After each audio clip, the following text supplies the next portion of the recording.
en fait, pour ce plasma primordial même, ça remplissait tout l'univers.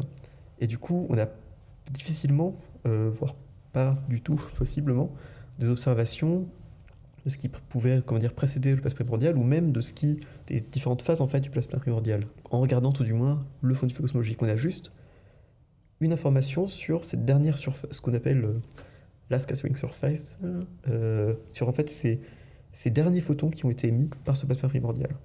D'accord. Donc c'est comme si on avait une sorte de maison fermée où il y a une soirée qui se passe et il se passe plein de trucs. Il y a Gérard qui fait tomber son verre, des trucs comme ça, mais au final, à un moment, la porte de la maison va s'ouvrir et on va voir qui a pécho qui. Enfin, la maison explose et on se rend compte de ce qu'il y a. C'est la version. Mais du coup, toute cette période où la maison était fermée, on a du mal du coup à prédire ce qui s'est passé à l'intérieur de cette maison quand la porte était fermée. On a du mal en tout cas à l'observer.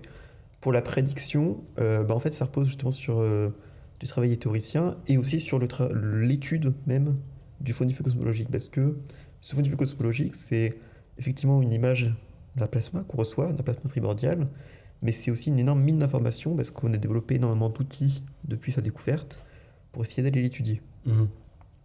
La découverte était accidentelle, c'était dans les années 60, où en fait c'était des gens qui avaient construisé du coup un récepteur dans les ondes micro-ondes pour de la télécommunication. Ils ont construit le récepteur, ils l'ont essentiellement, je caricature un peu, mais ils l'ont allumé, ils ont observé dans toutes les directions du ciel, et à différents moments de la journée, ils voyaient quelque chose qu'ils ne devraient pas voir, un excès en fait, qui pensait être une sorte de bruit en excès. Et quand on fait de la physique expérimentale, qu'on construit un récepteur et qu'on fait quelque chose qu'on ne voit pas partout, tout le temps, le premier réflexe, c'est pas de se dire on a détecté un signal cosmologique. Le premier réflexe, c'est de se dire il y a un truc pas bien avec mon instrument. Oui.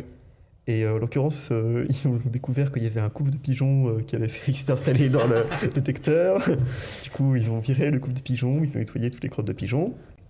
Je caricature encore une fois, ils ont rallumé et ils voyaient la même chose. Et en fait, ils ont été mis en contact par un ami commun avec 3 autres physiciens qui étaient des cosmologistes, qui avaient vu en fait cette prédiction comme quoi, par des articles des années 40, je crois, Gamov, et j'ai oublié son deuxième nom, je suis désolé.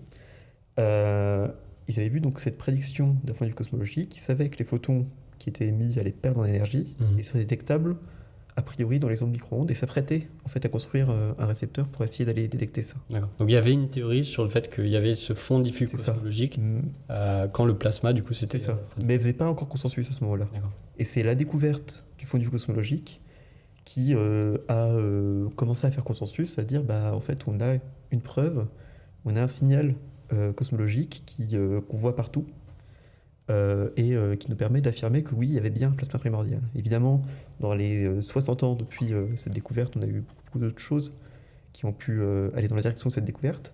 Mais en fait, cet élément-là, ça fait partie de ce qu'on appelle le modèle du Big Bang Show et qui a permis de, entériner et amener un consensus dessus.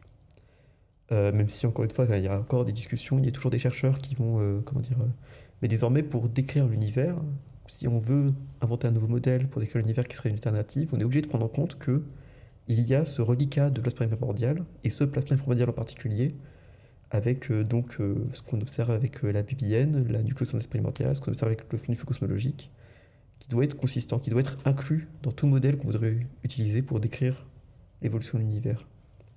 D'accord.